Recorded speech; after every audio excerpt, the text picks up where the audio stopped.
जब भी आप अंग्रेजी बोलने की कोशिश करते हैं तो आपने देखा होगा कि अंग्रेजी बोलने से पहले ही आपके अंदर एक डर सा आ जाता है। आप खुद ही उलझ जाते हो कि क्या बोला जाए क्या नहीं बोला जाए, और आप जो सोचते हो और ये जो डर बनी रहती है, आखिर इस डर को हटाया कैसे जाए, इसका क्या तरीका है, इस वीडियो में हम जानने वाले हैं। बने रहिए और मैं आपसे जो है वादा करता हूँ कि इस वीडियो को देखने के बाद, इसमें बताए गए तरीके को अपनाने के बाद आपको जो है इंग्लिश बोलने में डर आज के बाद ख़त्म।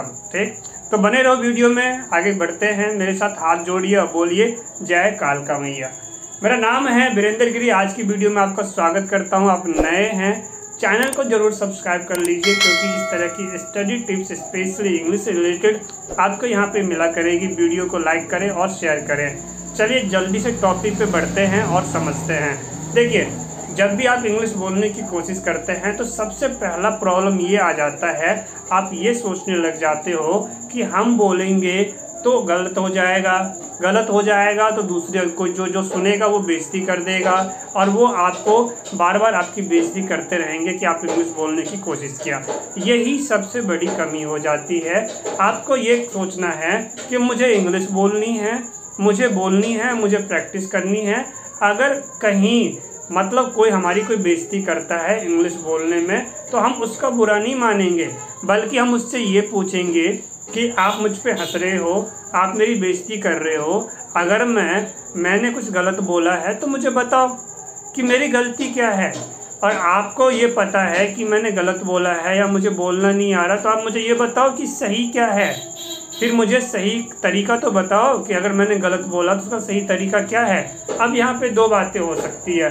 एक बात है कि उसको खुद भी नहीं आता, वो इस बात से हैरान है कि आप इंग्लिश बोल रहे हो और वो परेशान हो चुका है और वो दिखाने के लिए हंस रहा है, तो वो पहली साइड हो जाएगा। ठीक, दूसरी बात हो जाती है कि अगर उसको इंग्लिश आता है तो अब क्या है, वो आपको समझाएगा कि देखो आपकी गलती यहाँ पे है, इसको ऐसे नहीं ऐसे बोला जाता है। तो दोनों ही तरीका आपके लिए बढ़िया है।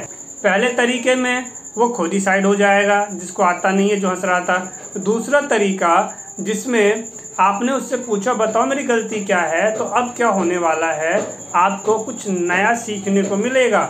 ऐसा भी हो सकता है कि वो आपकी इंग्लिश में हंस रहा था, लेकिन जब उसने आपको बताया कि उसका तरीका क्या है, यानी कैसे बोलना है, वो कुछ बताना चाह रहा है, तो यहाँ पे ध्यान देना। अब आप भी तो उस पर नोट कर सकते हो, उसको बता सकते हो कि आप जो ये बता रहे हो ये गलत है।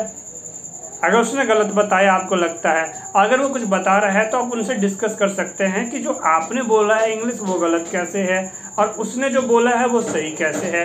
तो ये जो डिस्कशन होएगा, इस डिस्कशन से तो आपका ही तो फ़ायदा है, आपको ही तो ज़्यादा बोलना आएगा। तो इसलिए बेझिझक कहीं भी किसी से भी बोलने की कोशिश कीजिए, क्योंकि जब तक आप बोलोगे नहीं आपको आएगा नहीं, और कोई भी आपकी बेइज्जती केवल तब तक ही कर सकता है, या फिर ऐसा होगा कि वो आपको कुछ बातें बता दे, तो ऐसा भी हो सकता है आपको कुछ सीखने को मिलेगा। तो इस कंडीशन से आप बोलोगे, और बोलने से ही बोलना आता है, तो इसलिए बेझिझक होकर कहीं भी बोलिए। और नहीं आता तो उसको एक तरीका और है जिसे मैं बताना चाह रहा हूँ आपको, सुन लो, इसको फॉलो करना। जो बोलना नहीं आ रहा उसे जो है नोट कर लो। ठीक, आप उसे अपने नोटबुक में नोट कर लीजिए और नेक्स्ट क्लास में आप मुझसे पूछिए। अब यहाँ पे बात करते हैं कि अगर आपने अभी तक ऑनलाइन क्लास को ज्वाइन नहीं किया है, तो जल्दी ही ये नंबर दिख रहा है, इस नंबर पे मुझे व्हाट्सअप कीजिए कि सर मुझे इंग्लिश सीखनी है। आप चाहे इंडिया में कहीं भी रहते हैं, आप ऑनलाइन क्लास के ज़रिए पढ़ाई कर सकते हैं। और आप जब क्लास में आएंगे हमारे पास, तो फिर हम आपको बता देंगे जो भी कन्फ्यूजन है आपकी। तो इसलिए बोलो, सीखो, क्योंकि बिन गुरु ज्ञान नहीं होता है। जल्दी से ऑनलाइन क्लास को ज्वाइन कर लो, सीखो, सीखना ही आपके लिए ज़रूरी है। मिलता हूँ मैं आपसे अगले वीडियो में। Thanks for watching. जय कालका मैया, जय दरबार की जय।